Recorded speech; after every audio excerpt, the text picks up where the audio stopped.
Halo semuanya, Assalamualaikum warahmatullahi wabarakatuh. Shalom, salam sejahtera untuk kita semua. Perkenalkan, nama saya Mutiara Gracia Fiona Dareno dari kelas A4 Keperawatan Universitas Pembangunan Indonesia Manado. Pada saat ini, saya akan menjelaskan mengenai hepatitis. Hepatitis adalah peradangan pada hati atau liver. Kondisi ini bisa disebabkan oleh berbagai hal, mulai dari infeksi virus, kebiasaan mengonsumsi alkohol, penggunaan obat-obatan tertentu, penyakit autoimun, dan infeksi cacing hati. Jika disebabkan oleh infeksi virus, hepatitis bisa menular ke orang lain. Penyebab hepatitis yang pertama, jenis hepatitis A.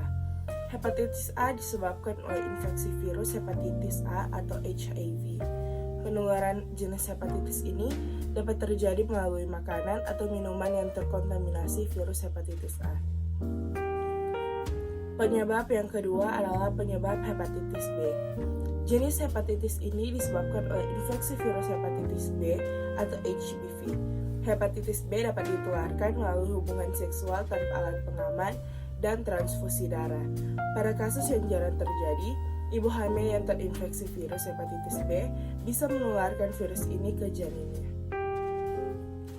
Selanjutnya penyebab yang ketiga yaitu penyebab jenis hepatitis C. Hepatitis C disebabkan oleh infeksi virus hepatitis C atau HCV. Penularan hepatitis C dapat melalui hubungan seksual tanpa kondom atau penggunaan jarum suntik yang tidak steril. Sama seperti hepatitis B, virus ini bisa menular dari ibu yang terinfeksi hepatitis C ke janinnya. Selanjutnya penyebab yang keempat yaitu penyebab untuk jenis hepatitis D. Hepatitis D adalah peradangan hati akibat infeksi virus hepatitis D atau HDV. Jenis hepatitis ini jarang terjadi, tetapi bisa menimbulkan masalah kesehatan yang serius. Seseorang bisa tertular hepatitis D bila memiliki riwayat penyakit hepatitis B. Penularan virus ini bisa melalui penggunaan jarum suntik yang tidak steril atau transfusi darah. Selanjutnya adalah penyebab yang terakhir atau penyebab untuk jenis hepatitis E. Hepatitis E disebabkan oleh infeksi virus hepatitis E atau HIV. Hepatitis E ditularkan melalui air atau makanan yang terkontaminasi virus ini. Oleh karena itu, hepatitis E mudah menular di lingkungan dengan sanitasi yang buruk. Berikut adalah gejala-gejala hepatitis. Yang pertama, mual dan muntah. Yang kedua, demam. Yang ketiga, mudah lelah. Yang keempat, fesis berwarna pucat. Yang kelima, urin berwarna gelap. Yang keenam, nyeri perut. Yang ketujuh, nyeri sendi. Yang kedelapan, kehilangan nafsu makan. Yang kesembilan, penyakit kuning. Dan yang terakhir, penurunan berat badan.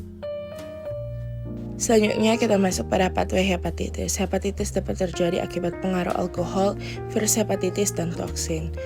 Hal tersebut dapat menyebabkan inflamasi pada hepar, dan inflamasi pada hepar dapat menyebabkan diagnosis hipertermi dan juga dapat menyebabkan perubahan kenyamanan.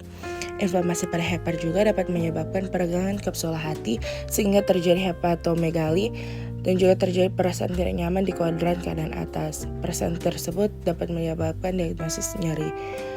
Perasaan tersebut juga dapat menyebabkan anoreksia sehingga dapat terjadi diagnosis perubahan nutrisi kurang dari kebutuhan. Inflamasi pada hepar dapat menyebabkan juga gangguan suplai darah normal pada sel-sel hepar sehingga terjadi kerusakan sel parenkim, sel hati, dan ductilium endointrahepatic. Kerusakan tersebut dapat menyebabkan gangguan metabolisme karbohidrat, lemak, dan protein. Gangguan tersebut dapat menyebabkan turunnya glikogenesis dan glukogenesis sehingga glikogen dalam hepar berkurang, glikogenesis menurun, glukosa dalam darah berkurang sehingga dapat terjadi cepat lelah dan dapat terjadi diagnosis keletihan. Kerusakan sel parenkim, sel hati, dan ductilium endointrahepatic dapat menyebabkan kerusakan konjugasi sehingga bilirubin tidak sempurna dikeluarkan melalui ductus hepaticus dan juga bilirubin direct meningkat sehingga ikterus. Kerusakan sel parenkim, sel hati, dan ductili empedointrahepatic juga dapat menyebabkan obstruksi sehingga terjadi kerusakan sel ekskresi, retensi bilirubin, juga terjadi regurgitasi pada ductili empedointrahepatic, bilirubin direct meningkat sehingga terjadi peningkatan garam empedu dalam darah, ikterus, serta larut dalam air.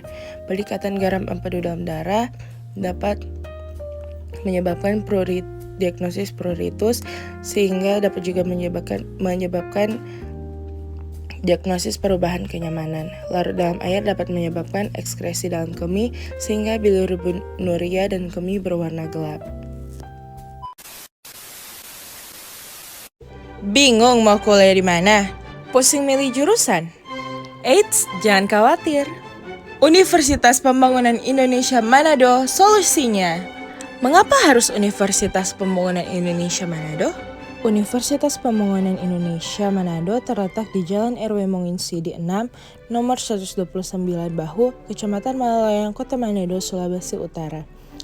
Daerah tersebut terletak di tengah kota, sehingga menjadikannya sebagai letak strategis yang mampu diakses oleh siapapun juga. Universitas Pembangunan Indonesia Manado juga memiliki edukator yang berkualitas karena rata-rata pengajarnya telah meraih gelar S2 dalam bidangnya masing-masing.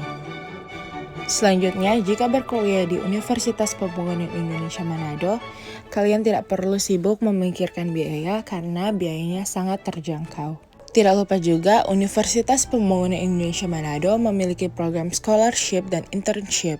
Bahkan ada program internship ke Jepang. Kak, kalau aku minatnya di keperawatan dan kesehatan, Jangan khawatir.